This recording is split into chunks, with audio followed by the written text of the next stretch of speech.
Are we recording?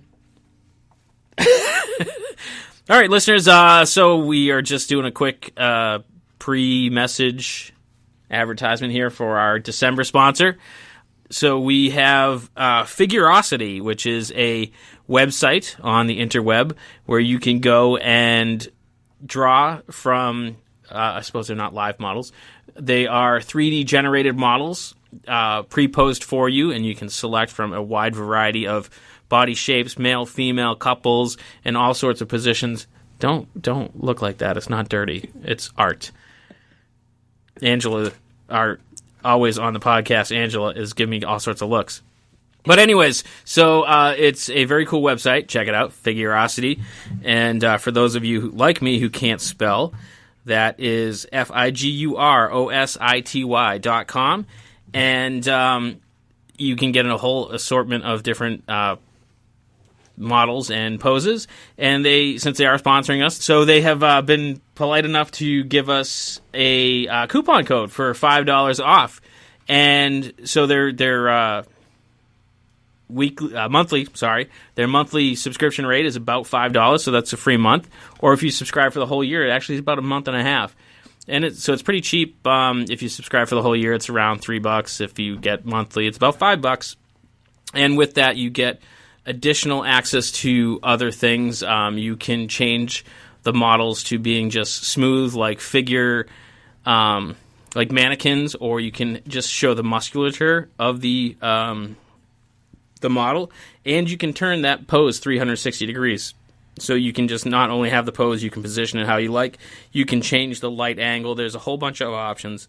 So check them out, Figurosity.com, and use coupon code Inebri-Art. There's no hyphen on that coupon code. Inebri-Art.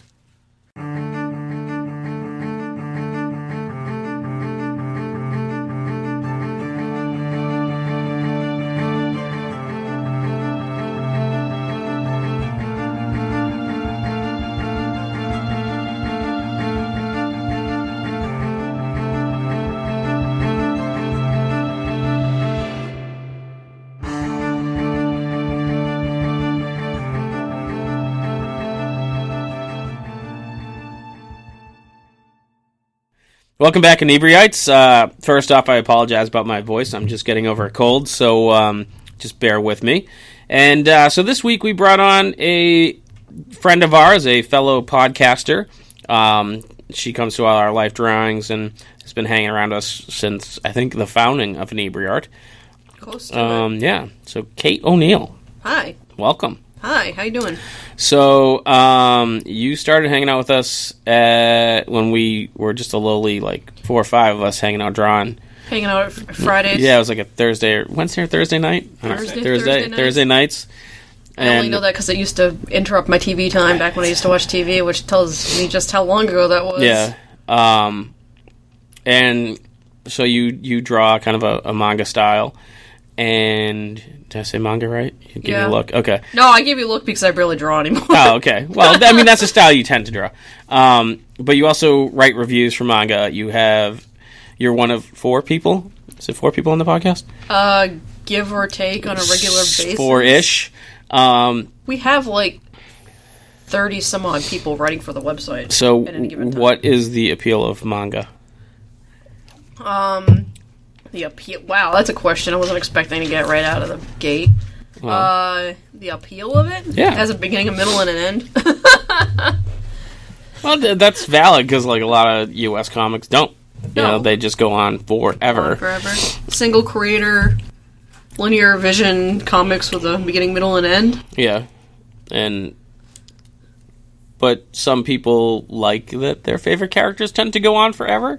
Well, I mean, not to say that manga doesn't do that either. Yeah. Considering that some series have been running into the 110 volume length at the moment. But there should be an end at some point. Yeah, eventually. Yeah. They all end at some point. And how did you get involved in writing reviews? And where do you write reviews for? I write reviews for Fandompostcom, not to be confused with the company that runs Wikia now, because they changed their name to Fandom. Oh. It stole our colors. Shut up, really? So There's an interesting. I feel like there's a copyright issue there. There's an interesting story there about when our owner had access to purchasing the name Fandom and couldn't afford it. Oh, so it's not. He didn't copyright it. No. Well, he wasn't. I mean, we have copyright for Fandompostcom, but that name was out there. Yeah. But it was too rich for his blood to buy that. The people So Fandompostcom is owned by Chris Beveridge. Chris Beveridge is the original owner of the once incredibly popular Anime on DVD website. Okay. Which used to be one of the most popular anime websites on the internet in English. He sold it to Mania, and then Mania, he wrote for Mania for a long time. And then when Mania was about to shut down, we parted ways with them. Yeah. And he started a new website, which has a broader focus. Fandom Post covers everything from... We still have a big focus on anime and manga, but we also focus on television, on comics, on movies, a little bit of video game coverage. So we have a much broader base now, but we're still focused mainly on reviews, because for everything that's out there, there's still not a huge amount of reviews where it's not just people screaming into a YouTube thing anymore. And we do have a focus on a large amount of, quality, but also, quantity. We cover a lot. Yeah. And, so that if it's out there, you can get an opinion on it before, spending money. Now, with your podcast, I feel like there is a lot of geek lifestyle podcasts out there. What separates yours from all the others? All those other people? Yeah. Well, the other major anime website in English is Anime News Network. Mm-hmm. We always laugh that we have this non-existent rivalry with them, because it's we always rank on them and they don't know we exist. Oh, okay. Or one of those situations. They know we exist. But the people that have been running that website for a very long time tend to be very, very jaded. Mm-hmm. And they are very, very... I don't want to say if it's good to be critical. We're very critical too, but they're critical for the wrong reason. Just for the sake of being critical? Kind of they're just so jaded that they've seen everything at this point. They're not... There's one of the big things is we keep trying to bring in fresh blood. We have a lot of young writers that are in their early 20s. Yep. Because by the time you get to be our age, or in the case of the owner, in their 40s, it's First of all, fuck you. Okay. Your age. Kate. Fuck you, Kate. It's being in this, consuming this media for this long, you tend to get a little jaded, especially when you see the same things go on, and then you get people who are anime was so much better in the 80s, and it's okay. But I feel like that's a very popular, fanboy thing to do, is even things you like to crap all over them. How do you avoid that kind of... Because, I don't know, to me, I don't want to hear people complain about something. I try to look at it from, my perspective of approaching the material is, I'm trying to look at it from a fresh perspective, which is hard, because I've been collecting these books for 20-plus years or whatever. Because you're super old, too, Kate. And I'm super old, too. But, it's, you gotta reach a point where it's, if you don't enjoy what you're doing anymore, stop doing it. Yeah. And some of these people have reached that bell curve and gone over. But they continue, they continue to read the same things or whatever. But they just start hating everything. So you either get the people that are ultra fanboys who this is the greatest thing ever. Everything's great. Blah blah blah blah. Or it's you get the people who are down on everything. Yeah. Constantly, and you get a lot of people who are down on everything. Constantly. They're this is garbage, this is garbage, this is garbage. And it's not, because overall there's a lot of stuff out there. Yeah.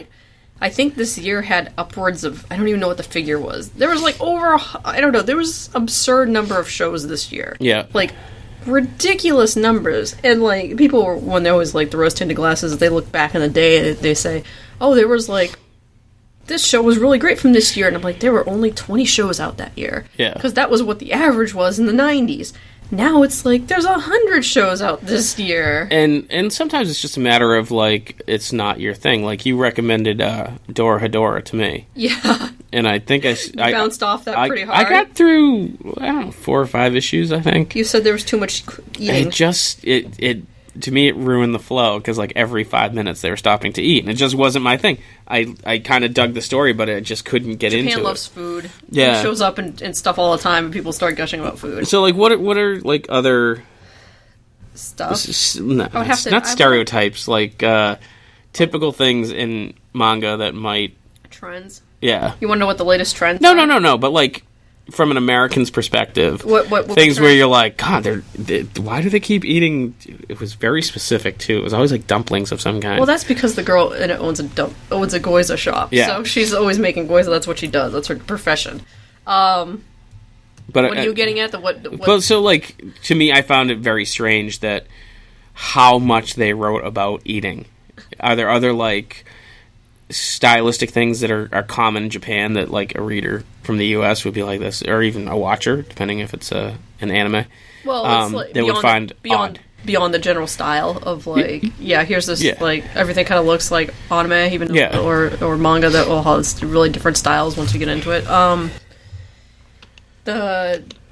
mean, there's stuff that there always comes up, and it's like it's funny looking at it because I've been a reader for so long of that stuff that it just flows over me now. Yeah, like it's weird little things that like a lot of people don't even pick up on, or like you would look at it and you would recognize the visual cues at all as to what's going on. Characters changing style completely for comedy. Yeah, like this is the start. I mean, it's leaking over a little bit into American comics now, especially since just because so many creators now have been grown up with manga for so long.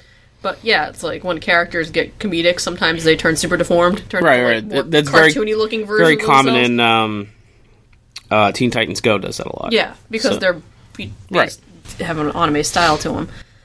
That happens all the time.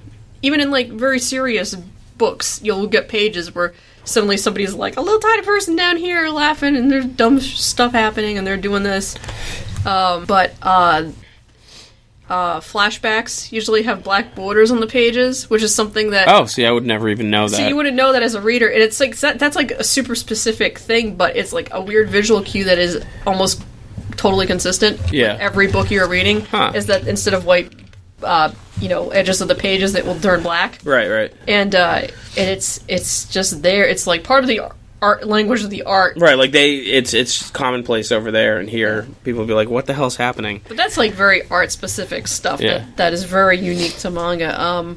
The more general stuff is just like themes. It's like, Japan's way into food. You will get a ton of books that have like people are obsessed with food. Yeah. But like, what else? Oh, it's tough. I actually went to a sushi place and had the Goiza? Goiza, just because I saw it on the menu, and I'm like, I have to find out what the hell these things are, because the pork dumplings. They're pretty damn good. Yeah. Like, I get it. They're good. Yeah. But I need to read 6 issues about it. Issues. I like to call them issues. Well, chapters. Chapters, issues, same thing. Yeah. Basically. All manga in Japan is published in anthologies that are like about like the thickness of a phone book. Right. Yeah. So like you will get like a monthly subscription to something, and it will have 500, 600 pages, and each chapter has like each book running has like 30 pages a month or a week, depending on what series it is. So it's like Weekly Shonen Jump. You will get 600 pages of like shonen manga of whatever. That was a cool format. I wish it had made it over here. I feel like I've seen they used to publish issues of it. Yeah. They used to publish it here in paper form. Yeah. But that's like anything in this country. It's like Japan has a much smaller landmass. You can ship stuff easier. Yeah. And that's why magazines are still alive over there for the most part, even though that's starting to decline now too with digital stuff. But yeah. So So I asked it, but we never got to the answer. How did you end up writing for this website? I had been a member of Anime on DVD's forums for way back in the day, and then when that switched over to Mania, the forums moved with it, and I was still a member. And it was just one of the random moments where they were looking for reviewers, and I just said, "Yeah, I'll write reviews. Why not?" Like I think that was about the time like I used to have a blog on 1UP, and 1UP went under, and that website disappeared, and it was about coinciding with the same amount of time. I'm like, I don't have anywhere to hang out on the internet anymore. Yeah. I'll write anime reviews. So I went through the whole, like, he had more of a process back then where it wasn't just him vetting people. He'd run it through a couple of the senior reviewers on staff and be like, hey, I want to bring this person in, whatever, what is it, whatever, how's this person's writing look? And that was just it. And I've been writing for 7 years now. Wow. Yeah. Like, I didn't even realize it had been that long until, like, I had to think about it. I was like, oh, yeah. Now, is it just a for fun thing, or do you get a little cash money? It's for fun, for the most part. But you get free books. I get free books. Or free chapters. Free books. No, straight up books. Graphic novels, whatever. No, it's just for funsies for the most part. Yeah. I mean, people should pay their, staff. Obviously, if there's staff, but for the most part, us reviewers are just like, it's a place where we could put our reviews on. So a lot of people would write on their own blogs and stuff. So for our listeners, that was the ever-present Ange. Sorry. Just moving through. Very subtle. Very subtle. That's what I'm best at. Quiet like a ninja. So now do you get to choose what ones you review, or do they just send you stuff and you kind of have to soldier through it whether you want to read it or not? It's like first come, first served basis. Yeah. So, that's how we do it. It's like, here's what came in this week. Go, and he just sent out a mass email, and then it's like the reviewers just start fighting over shit. Huh. I mean, it's like how it goes. And then if it's contested, he'll look at who's got enough stuff in their backlog already. Yeah, a few reviewers that like to try to grab 40 books at once, even though they have 40 books out. So even if you review an issue or chapter of volume of Dora, you may not get to review the next one. Oh no! Once somebody's reviewing something, it's theirs. It's theirs. Okay.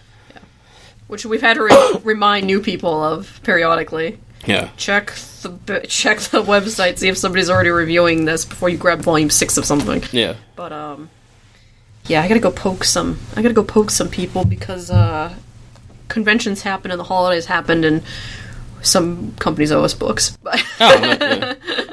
So at what point did it then become Fandom Post Radio, which is your podcast? One of our other reviewers came up with the idea that he wanted to host a podcast, and this was spring of last year. So Kane, one of our reviewers, Kane, said he wanted to do the podcast. So is this the wiffle ball guy? Probably, if you were listening to that episode, It was probably the wiffle ball guy. I don't know. There's 4 of us regulars on the podcast, and we had. So Kane came up with the idea. So we wrangled, whatever, to set it all up. And so we're on our 15th. I think I just released our 15th episode. Yeah. So we haven't been doing the podcast for very long, but people have been talking about doing one for years. Yeah. And it's just a matter of who wanted to do it, who has the equipment, who wanted to put in the time. And Chris didn't have the time. At one point he toyed with doing a weekly news just video thing of himself. Yeah. And then I think he didn't want to put himself out there like that, and then it was like, even though we used to run a panel every year at Anime Boston. I think last year was the first year we didn't run a panel at Anime Boston. But are you guys going to run a panel this year with the podcast? No, I don't think so. It got down to the point where Anime Boston kind of turned into LionCon, and nobody wants to deal with it anymore. LionCon. Oh, just waiting in line. Yeah, it was bad. It was like, I feel like that's every con. Yeah, but last year, not this last one, but the one before that, last one I went to. Yeah, when I worked it with Sherpa. That was bad. Yeah, 3 hours to get in the building. Missed panels, sort of bad. And it's just security was not set up. The Heinz is not great when you have to deal with that much security. And the thing is, security's gotten so much more tighter over the years. And I mean, I used to do a convention in Jersey, and you waited in line for everything. If you wanted to go into the dealer's room, you waited in line to get into the dealer's room. It was crazy. Yeah, and it's Anime Boston hasn't quite... Anime Boston peaks at about... I think it peaked at about 25,000 people a year. Yeah. And it seems to be holding steady at about that. But I always find it weird. Don't they always run it on Easter weekend? Yeah. Which is bizarre. I don't understand that.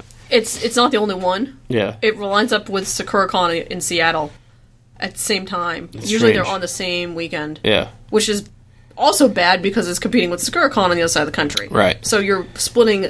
So The people in the companies. No, the industry Oh, right, panels yeah. have to send 2 teams out. And they Yeah. send one to Boston and one to Seattle, usually. Right. If they decide to do both. They've been trying to get off Easter weekend for several, years, but it comes down to what's cheap. And that's it's gotta Easter be weekend it. is cheap. Also, it's people have 3 days off, usually. Yeah. So that's why they did it. It's weird. A lot of people don't care about Easter, so it Yeah. works out, but they always have a crowd. They've get Oh, yeah. 10,000 people. It's a crazy busy convention. I remember there was one year it was like... That was going on. I think Obama was in town, and then there was like one other thing, and it was like, PAX East happened at the same time as Anime Boston, and then one year. Obama happened to be visiting or something. It was or like the weekend right after. yeah, or it was right a before. complete shit show. Boston must have loved everybody that weekend. Oh God, I can't imagine. That was amazing. And I don't know if it was during one of the bad winters we had either. Yeah, But that was fantastic because PAX East sold out, and like Anime Boston sent a team of people to go camp out in front of that building and say, "This is sold out. Well, we've got tickets for Anime Boston." Anime Boston, and there were shuttles running between both conventions. Oh, really? Yeah. Oh, that's cool. Yeah. So that was like they're like Geek Central week. Like the news was all like the city has been invaded by cosplayers, and it was awesome. Thanks, Obama. That was a good yeah. good time that year when everything was I just remember it being a total mess. Oh yeah, I'm sure the people who worked in Boston loved that. Because I feel like people at my work now still talk about it because there was like an international builders show like in town too, and they're like, yeah, we couldn't get into town. There was like all kinds of craziness going on, something like that. But so, how often does your podcast go up? We're doing twice a month right now. Yeah. If we manage that. And we try to cover a different topic in each podcast, and if we run out of topics, we've been pretty good this season. We've had... Now, do you run them by seasons? Where like Apparently we do, because somebody said it was, and then I was like, okay, I guess we're going with that. Yeah. I'm currently hosting. I don't want to be. Okay. Kane is on sabbatical, technically, kind of, from the podcast, because this has not been an easy year for a lot of different people. Hang on a second. I can go on sabbatical? No. I don't even know what that means. I'll explain later when... It sounds like vacation. You don't get paid vacations from a thing you don't get paid for, Andy. Shit. All right, go on. So, I lost my train of thought. Kane's on sabbatical. You're hosting. Kane's on sabbatical. I'm hosting. I hate hosting. I don't want to be hosting. I sound more professional talking right now than I am on my own podcast. I don't have a good voice for radio. I hate listening to myself. Yeah. Do you have like... I notoriously make no notes or plans ahead of time. Now, do you kind of have like the topic and questions in mind, or... When we're good, being good people, when we started, we were very organized. We had like a whole breakdown Yeah. and a list of what we were going to talk about, timestamps to figure out when we were like, move on to the next. Timestamps? Well, like... What's timestamp? I'll explain something. Do you need that to mail the podcast? Only to the past. Okay. We used to be organized. And then we do keep a document of like news stories. Yeah. So that we can keep track of stuff we talked about at the top of the podcast. We're trying to stay away from news because it dates each episode. Yeah. But it's like... But you're bound to say something that's going to date it anyways. Well, I mean, it gets tougher when you're like... sometimes we do episodes that are just basically about news. Like we did one from the summer about Otakon because a million announcements get made during that convention. Yeah. So it was just basically like, here's everything that got announced during this thing and Right. what we think about, whatever. But trying to stay away from that stuff so that people can just go back. Like we did a recent podcast on space and giant robots. So lots of Gundam and Macross, which is But you don't like Robotech. giant robots. I don't. It was mostly... You were hating on Pacific Rim. It was Bryce and Darius talking back and Yeah. forth at each other like 40-something-year-old fanboys. Because Pacific Rim is like the greatest movie ever. See, it's that 40-year-old thing I'm talking about. Yeah, see? You'd be right in there with them. You'd be like, yeah, giant robots. Because that's what we grew up on. Yeah. So they went to... Me and Kester just kind of sat there and folded our hands and let them talk themselves to death. Yeah. And luckily, it got it out of Bryce's system, because Bryce is currently our oldest contributing regular on the podcast. And so they're not local. Where are they all from? I'm from here. You're from here. The beer cellar. Kate lives in the beer cellar. The owner of our website's based in Massachusetts. Oh, yeah? We are a Massachusetts headquartered website. And obviously, talking about Anime Boston, which was our con, which got organized on the original Anime on DVD forums back in the day. That's where it got started? Yeah, it was a bunch of people met each other on there and then formed the committee or whatever. But I don't know. Kestrel's in Vermont. I think I can say that because he's mentioned it on the podcast. I can't remember where Bryce is. Somewhere in the middle of the country. And those are our regulars. Yeah. So is that complicated to get everyone organized on the same time? Being in different time zones? No, it was a lot of when you guys are available, and then everybody realized that after work on Thursdays is usually when everybody's available, so that's usually just when we record. The logistical stuff. How do you get people in here? I just pester them. Yeah. Until they're shut up, I'll do your stupid podcast. So you pestered me, and you're come talk about stuff. Well, we were literally Monday, we're hey, we had a cancellation, come talk to us. Yeah, exactly. Yeah. I was okay. Because I haven't been crazy busy. Yeah, I don't know. Nitty-gritty stuff's boring. Yeah. Let's talk about fun stuff. Do you get more listeners or people that read your reviews? Do you know? We're growing our listener base right now. Yeah. I have no idea how many people read my reviews, but it's a much larger number than people listening to our podcast. Yeah. Just well, you're only 15 episodes in. Yes, so that's but I know for a fact that we get a significant number of readers to the website. Yeah. I just don't know what the specifics are. No, if I did, I wouldn't be able to tell you anyway. But you could tell me if you get more. We get more readers than listeners. Do you get a lot of feedback from people that read your reviews, or have you gotten hate mail? We want hate mail. I got hate mail. Did you? I used to. Well, we turned off comments. Oh. We turned not for any policing issues about people were being dicks or whatever. That's what comments are for. Yeah. No, we turned it off because it was putting too much of a stress on the website. Oh, okay. Surprisingly. And it was super funny because we upgraded the website and then we mentioned it in the last podcast, and I'm it's going to be turned off by the time, they're hey, what comments are running? I'm they won't be after this episode because I think I typed a message. I remember typing, hey, did you know comments were working into a box, and then all of a sudden... And then it shut off. Yeah, well, not only did I notice it wasn't working after that again, it was also the comment disappeared. Yeah. And then I couldn't remember if I actually hit return and wrote that comment to anybody, and I spent a good 15 minutes looking for where I typed it, and it disappeared into the ether. Yeah. So I think Chris deleted my comment... And then and then turned the comments back off. Which is funny because the comment was in Slack channel only for the people who write for the website. Yeah. So, but I think he made it evaporate. I liked getting comments, so it's a little unfortunate that was putting weird strain onto the website. Yeah, because it's nice to know that someone's I mean, we're on listening. Facebook, and every time an article goes up, people can comment underneath that if they really wanted to. But it was fun for a while getting people getting weird mail about me misspelling somebody's name and how unprofessional I was, and if I worked for a newspaper I'd be fired, and I laughed because you did work for a newspaper. Because I worked for a newspaper for 10 years, and I had to explain to him, no, nobody's ever been fired for misspelling in the newspaper, not even in the ads that said really bad things that got to press, and the presses had to be stopped. Those people still didn't lose their jobs. I'm sorry you feel that way. That's not how the industry works. Right, yeah. It's people don't lose their jobs for that. You run a correction next week, you move on with your life. Nobody cares. So, so you said you worked for a newspaper. Do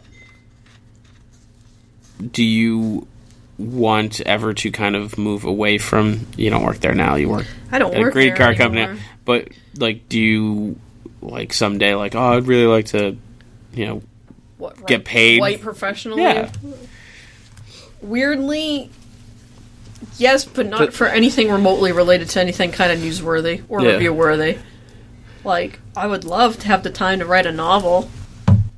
That's not happening. And you partake in I partake. Novel month? Write a novel in a month? month? Yeah, I didn't do it last month. Oh, it was last month? I took this year off, yeah. So, you obviously like to write. Where do you find your inspiration for stories? Oh, God. Dreams, random shit. I don't know. Change the scenery. So is it just kind of like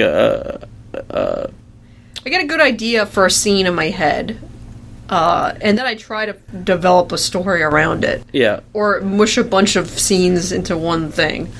So it's kind of like a stream of consciousness type thing, like where you get like an opening or something, and then you kind of go from there. You take your ideas and then you try to like stitch them together into a narrative. So like I've had really good ideas that have come from dreams. I've had really good ideas that have come from just a change in scenery. Like going up to New Hampshire it's like this feels like Dragon Country. Yeah. So it's like that's great if you're like looking for inspiration to write.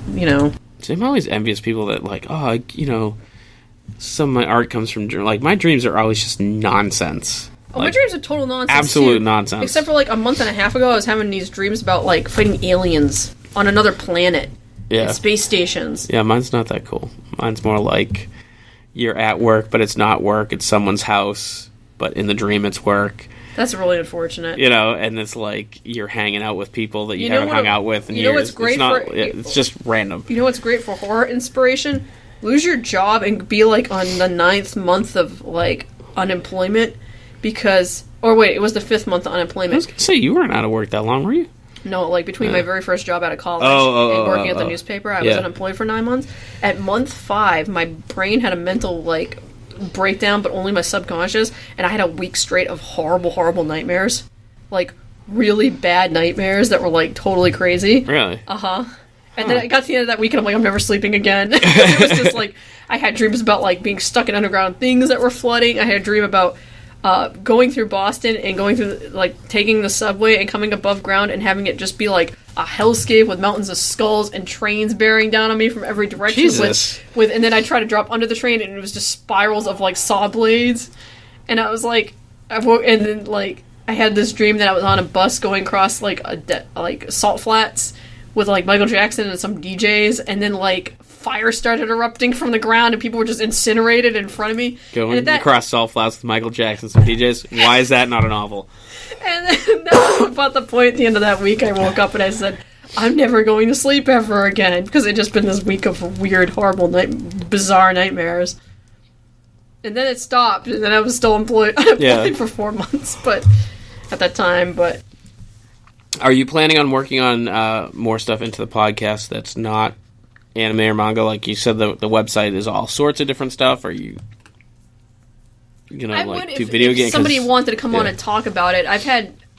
So do you bring in guests and stuff? Other reviewers from the website that want to be on, because we were getting to the point where like, we're tired of listening to ourselves talk. Yeah. And we were still missing Kane.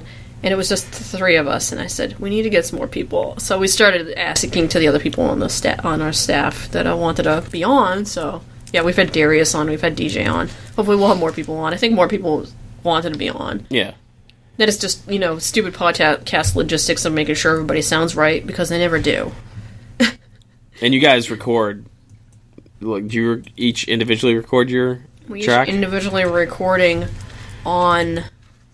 the internet, so we're recording locally, and then somebody has to edit it all together. And that somebody lately has been me, but it used to be Kane. Yeah. But that's how we have to do it, because for one, you can't really easily record through the program we're using for cross communication, and second, people drop out. Yeah. And the only way to really get a clean track is to have 4 separate audio at that point. I mean, you can do it; it'll sound not so great. Yeah. Make it harder to edit cleanly. I still feel like a lot of podcasts do it, though. I know. It drives me crazy. But this is the thing. It's like, I did go to school for video and film. Yeah. And I do have, like, that audio, like... I did sound on our final project, so I do have that, like, oh god, this has to sound clean, thing built into me from college still, so... Where did you go to school? Fitchburg. Fitchburg State? Yeah. So, yeah, very exciting. Yeah. For video, but I shake my head no. but it's weird. It's like you went for video and now you work in print. Nobody actually ends up in what they got their degree in. Yeah. Nobody does. Well, doctors tend to.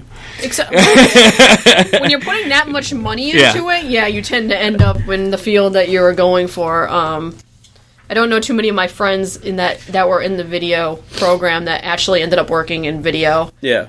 One of them is currently one of my close friends. Another guy works for video games. He works at Bethesda right now. He's worked all over the country. Yeah. He was still around here. Unfortunately, Massachusetts video game company market imploded. Thanks to the guy with the bloody sock. Yeah, thanks, Kershaw. I know someone who worked for him too. Yeah, no, he my friend never worked at whatever his studios 38 Studios. Thank you, 38. I'm betting that's his number. Yeah. See, I know baseball things. How's Quick, Rhode Island still paying off Kurt that? Schilling. I am She just said it. I know, but I didn't think you were listening. I was listening. I probably could have come up with that. It might have taken me a while. You got any more anime questions? Yeah. Questions? So, what's your favorite? Oh no, that's the worst question. You didn't ask me for a good question. He has a point. You just said any more questions. Oh man, I can't choose favorites. They all like your children. They're all like my children. I can't choose Pick your favorites. least favorite. Oh man, I could go on that. So, what's the worst one? Like, there has to be like a notoriously bad one. I try to. There has to be the Howard Duck of manga. Oh, there are a lot. Well, not so much manga. A lot of the really, really, really bad manga doesn't make it to this country for a reason. Yeah. Yeah. Same thing with anime. Like usually, if something is really bad or atrocious or a train wreck, it has to make through more gatekeepers to get. Is there like one that's gotten here that you're like, how did this get through those gatekeepers? There's been a few. Back in the day, a lot of during the manga boom, during like between 2004 and like 2008, companies were just licensing everything. So a lot of stuff made it over here that wasn't. And some of those went out of business too. A lot of them went like out of business. Tokyopop and Fizz. Tokyopop didn't die a good enough death. Yeah, they're like zombie Tokyopop right now. They're still around. They put out books still somehow after totally burning every bridge that they ever created. Yeah. All views are Kate's alone. No, everybody hates Tokyopop. This isn't a secret. Nobody likes the guy who ran that company. Don't turn down the chance for us to get hate mail. What the hell? I'm more concerned about a libel lawsuit. I'll take a cease and desist. Okay. I will frame it. They're still around. Yeah. They canceled a bunch of series and burned a lot of bridges and screwed over a lot of artists. That's all I know. Yeah. That's legit. You have to prove it's a lie. It's not a lie. CMX was DC's imprint. They closed that. Like Tokyopop, and there was GoKami, which was great company, but they didn't survive the market collapse. There were a bunch of other publishers that didn't survive that market crash and the recession and all that stuff. Yeah.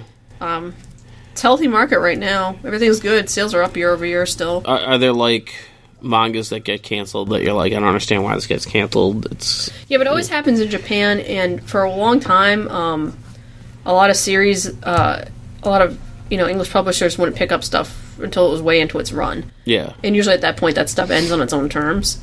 There have been books that have been canceled, but it's like a lot of stuff doesn't make it over here. Just there have been books that publishers have dropped, straight up dropped. Like CMX was in the middle of publishing half their books, and they dropped it. Some with a single volume to go to finish the series. That stuff never. Oh, that couldn't have possibly pissed people off. Oh yeah, that was great. They had one series. I think they had a couple series that were like 1 or 2 books away from finishing. I'm like, you couldn't just, you didn't have to kill your imprint. You could have just sunsetted them, and not licensed anymore, and just let it run its course. Well, they clearly weren't even making enough money to do that, which is pretty crazy. They had they didn't do great marketing, and they didn't know how to sell their books in that market because it was DC. Yeah, and they had people, like passionate people, working for that imprint, but it just didn't work out. Which was unfortunate because they released some good stuff, but they were also like thin books for a pretty hefty price tag compared to what some of the other people were offering. Yeah. So you mentioned earlier that there's kind of styles within manga. Like, what are examples of those that... Well, I mean, just different art styles. Every art... I mean, after a while, it's like, people that don't read a lot of manga or watch a lot of anime, they're like, everything looks the same. But it really doesn't, because if you could lay everybody out in front of you, and it's like, some of it's very realistic, and some of it's... Yeah, some of it's, like, pretty hyper-stylized and stuff. Chibi's the word, right? Well, yeah, but it's like every artist has their own style inside, that sort of stuff. Yeah, you can get, like, what you would assume is generic, but even the definitions of that have changed over time. Yeah. Like, there are charts out there and silly stuff, like, There's charts of manga style? It's like, have you ever seen that picture of, like, American animation in the 90s used to look like this, and now it looks like this? Oh, yeah. There are charts like that, but for anime, where it's, like, the same thing, and illustrating what's I feel like changed American animation very much follows Japanese animation. Like, even when I was a kid, there was, obviously the Flintstones and Jetsons and whatnot, but there was a huge boom with Japanese animated stuff in the 80s with Star Blazers and... Well, that's because in the 80s a lot of shows were being animated in Japan. Yeah. From the American market. Like, famously, the Thundercats opening, was done by a Japanese studio, which is why it always looked so awesome. It's because they put all this effort into making this really cool opening. And then the show kind of looked like garbage because it was being, animated wherever. But I don't know. Even Japan nowadays, like, outsources half its stuff to, like, someplace else. But, I mean, like, they imported, like, Speed Racer was a Japanese cartoon, and it's G-Force over here, and over there it's Gotcha Man. Yeah. So, it seems almost like because of that, more American cartoons took on a Japanese style. Well, there were a bunch of ones that came out that were more... I don't know, I'm not going to say realistic, but, like, like, the sensibilities of, like, G.I. Joe or something like that was more like, oh, there's these people doing things, adults, not super cartoony, less Which I love G.I. Joe. It's kind of stupid. Oh, yeah, that's hella stupid. But, like, like, stuff like that, Thundercats, stuff like that, but it's still, there was a pretty hard divide between, like, here's the American style stuff, and here's what Japan's doing. Like, all the way up until... Pokemon got huge here. Yeah. Well, Japanese always seem to have a storyline where American stuff was very episodic.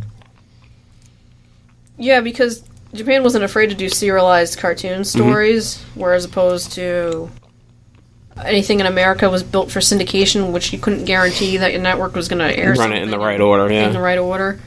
Even with a TV show. Which was why so many American shows until recently were so episodic too. Because having something run that long with a storyline doesn't allow you to chop it up and air whatever, whenever, however. Right. Without totally losing people. Cut out episodes and... Or this market doesn't want to see this thing because whatever. The episode The X-Files with the inbred people and the... Yeah, that was banned for a long time and didn't air. Was that the one that was all in black and white? Was it in black and white? I'm trying to remember. Read my memory. I remember there was one that was like... They did one all in black and white, and there was some sort of, like, monster. No, that was a different episode. I know what you're thinking of. It was a different episode. And he, like, dressed as Cher or sang Cher or something like that? That was a different episode. That was a different episode? Yeah. Okay. I know what episode you're talking about. That was a different episode. You're talking about the modern Prometheus. Yes, I am. Home is the episode I was talking about. Yeah. I know it's Home I because... don't remember that one at all. Yeah, because it aired, like, once, and then they pulled it and didn't show it for 10 years in reruns, because it was, like, disturbing people, apparently. I don't know why it was disturbing people. X-Files in general wasn't, like, a super pleasant, joyride. It's usually pretty horrible. The only I mean, in a good way. Like the only moment I was ever scared in my life is like one of the early episodes of that show, because I was like still in 7th grade or whatever, and the first season that show was airing. The one with the microorganisms that glow in the dark that lived in the trees in the first season of that show. Oh, that would cocoon people. Yeah, that's good. I used to watch X-Files at my friend's house, and we'd watch it in her basement. And I'd walk home after watching it on Friday nights, and it would be like 10 o'clock or something at that point, but whatever. So I'd cut through the woods back on the way back to my house. Yeah. I opened up my bed that night, and there was, like, something had laid eggs in my bed, and it had hatched into, like, maggoty-looking things. Oh, my God, that's horrible. Yeah, I pulled back the things, and those things were in my bed. I don't think that's X-Files that freaked you out. Yeah, but it was, like, right after the episode. I'm like, I'm done! And I was, like, sleeping downstairs that night. Oh, I that's was like, horrible. Oh, yeah, that was the only time I've ever been freaked out by anything TV-related. So even to this day, I watched the episode. Again, I feel like that's more the experience after the show. That's true. But, man, that was I feel so much better. When I was a kid, we had the house I lived in had wooden beams in the ceiling, like exposed wooden beams. Yeah. And I was laying in bed one night, and I saw a silhouette of a bug fall off the beam into my bed. Spiders died skydiving. It was even kind of like nondescript. It was big. So then you spend all night like tearing your bed apart trying to find the stupid bug, which you never find. Yeah, your story's worse. Yeah. That's gross. That's disgusting. Yeah. Another time I came back from my friend's house and jumped over a chicken. Heading back to my house, and I said, I just jumped over a chicken in the woods. And my friends were like, you're crazy. I'm like, there was That's a stranger story. Yeah. I was like, there was a chicken in there. I had neighbors with chickens. I still have neighbors with chickens. But it's like, yeah, that was... You live out in the growing woods up in suburbia. Not suburbia, you live out in the woods. I live in the woods. Yeah, I've never seen a free-range chicken. Come to my neighborhood sometime and I'll show you free-range chickens. I live near farms. I should be able to get free-range chickens, but no. I feel like they're probably more careful with their chickens. That's fair. I had one of my neighbor's chickens came over one day when my cat was still around, and my cat was up in the window, and I hear my cat meowing at something, and I go in there, and the cat was looking down, and there's a chicken standing under the window clucking menacingly at my cat, and my poor cat was like, that bird's 3 times my size, and she just ran away. Cat was afraid of everything. So, do you review more anime or manga? Right now I'm reviewing 3 shows as they simulcast. So, can you tell us what they are? Garo Vanishing Line, Kino's Journeys 2017 version, and that's important, 2017 version. Okay. And because there was a 2000, I'm glad you defined that because there was a 2003 version. Oh, okay. And I'm blanking on the third thing I'm reviewing every week. Oh, Hozuki's cool-headedness. Hazuki's cool-headedness? Yeah, that's a really weird way of translating a pretty unpronounceably translated word. Is it so? How much of that kind of gets lost in translation? I know sometimes they have to rewrite jokes. Hozuki, everything. Yeah. Hozuki is a very weird show. It's about a guy who is the right-hand man of the third judge of hell. Okay. But it's like quasi-Buddhist Japanese version of hell. So it's about 50% bureaucracy jokes and 50% like mythology. Yeah. So, and then it's just mostly, it's a comedy. It's really good, but it's like super Japanese. Like, they explain all the mythology stuff pretty well, actually. They usually explain it in the show, but it's very here's this character, here's what they do. So, I mean, it's also pretty accessible because half the time it's just like, we're going to crushing hell, and then they show a bunch of people like being crushed to death, like. Makes sense. Yeah. Is there kind of like a hierarchy? Because like obviously the more you watch of it, the more you're going to kind of understand some of the sensibilities and jokes. And so is there like kind of like a good stepping off point for someone who's never gotten into manga or anime? Oh yeah, there's stuff that's like, yeah, this is super accessible, and then there's stuff that's like, this is super. Well, like what would be a like starting point if someone's like, I want to check out what this manga is. I want to get into the anime. We did 2 episodes about Gateway Anime. Gateway Anime. Gateway Anime. We did 2. That was our first 2 episodes of the Pokemon podcast. And Pokemon. Everybody, if you go back, depending on what generation you were at what time, everybody has the same Gateway Anime. It was like, your generation, I watched Robotech, or I watched, it's like, whatever. Star Blazers, thank you very much. Star Blazers, Robotech. I didn't watch Robotech. People that were, like, earlier than that, it was like, oh, I watched, Speed Racer or whatever. I watched Speed Racer 2. I didn't realize that was Japanese. Yeah. In the 90s, it was a lot of, like, everybody was Dragon Ball and Sailor Moon. Yeah. Oh, yeah. Like, Sailor Moon. I watched it, come home, watch Sailor Moon, school. Was that your gateway drug? That was my gateway drug anime, yes, Sailor Moon. Got it. Mine was... I feel like yours is Sailor Moon, too. No, it was the one that was on right before Sailor Moon. There was something on right before Sailor Moon? Sailor Moon was on at weird times around here. That's why I asked. No, it was like 3 o'clock. No, it was... Ronin? Ronin Warriors. Oh, do not ask me how I know that. See, I'm even earlier than you because that was Toonami-related Ronin Warrior stuff, I think. Maybe? Yeah. Like, it was like 2:30 on a weekday afternoon, and... Oh, I don't know. Maybe that was playing somewhere on syndication. I got home from school. It was on like 56 or something. It got to the end. Oh, okay. And then I got home to watch more because I did not realize that shows ended because it never happened before, and all of a sudden Sailor Moon was on. Yeah, Sailor Moon was on and his like life was 2:30 in the changed afternoon. forever. Well, Sailor Moon was on. Yeah, I'd get home. My intro to Sailor Moon was getting home, flipping on the thing, getting ready for Disney Afternoon, seeing the end of Sailor Moon for like a week straight, and being like, "This is the dumbest shit I've ever seen." And Which then is I was fair, like, because it kind of was. yeah. And then I was getting there, and it was like, and then it reached the episode where like a bad guy died in like the arms of a good guy, and I was like, all right, I gotta see what this is about. So then I like started recording it. Yeah. And then I had the VCR program, and at that point it was like, yeah, you could see like The VCR program? You're so old. I'm so old. I knew how to program VCR. Like hers didn't blink 12. She's in that sweet spot of old enough to use it. My first VCR had knobs on it. Yes, because you're old, Yes. Andy. Did it have fake wood paneling?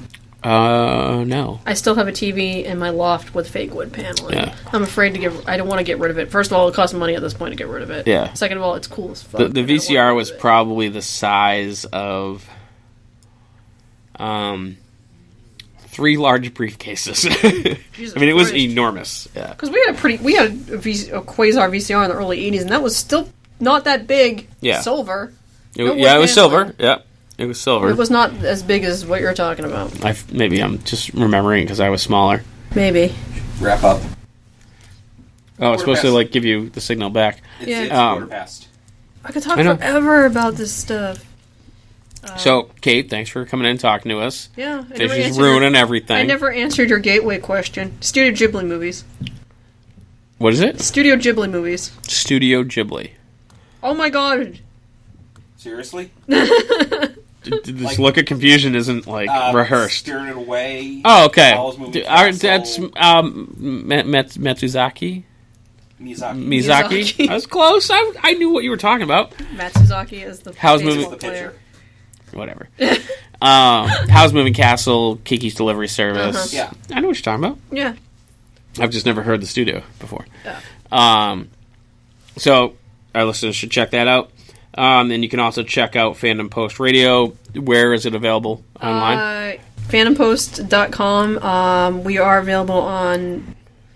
Is it iTunes still, or did they move all their podcasts out I of think there? it's don't Apple. know. I think it's Apple Podcasts Apple now. Podcasts if you're on your phone. We're on there. We're on anywhere you can get your podcasts. We're on there. If you want actual recommendations for Gateway Anime, we did 2 episodes about it. Episodes 1 and 2, so you can go listen to it. We covered a lot of territory of every genre known to mankind. So if there is a genre you're interested in, of like sports or whatever, we have recommendations. Cool. So that's all up there. And they can check out your reviews at fandompost.com. Yep, me and everybody else's reviews are on fandompost.com. How do they find you specifically? Can they search for your name? I am on there by my name if you search for me. Or if you click on the About tab, it'll take you to a drop down of a kind of About the people? updated. Yeah. No, a kind of updated list of who's writing for the website right now. Though I think I need to go kick somebody else to update that because it's not quite current. But click on my name, all that stuff comes up. Excellent. But if you're looking for me specifically, or just go read reviews. Yeah. Doesn't have to be you. It doesn't have to be me. It's not all anime and manga. Yeah. We've got reviews of video games up and movies, and we have a lot of movie reviews up. I think that's our 3rd most traveled thing. Nice. And comics. Single issues of comics and stuff. And a lot of indie stuff. Yeah. Or smaller studio stuff. Small press stuff. Yeah. And thanks for listening. All right, thanks for listening to our podcast. Don't forget to check out our other podcast. There's the Bar Talk podcast, there's Old Colony Cast, and of course the Inebri-Art podcast along with Jam Packed. You can find all those on Stitcher, iTunes, SoundCloud, YouTube, pretty much anywhere podcasts are found. If you're on some sort of service and you can't find it, let us know, and we'll help you out and or add our podcast to that too. You can contact us at Inebri-Art@yahoo.com and follow us on Facebook as well as Twitter at Inebri-Art. And feel free to send us some tips, ideas, advice, hate mail, whatever it is, you can get us there. And again, thanks for listening.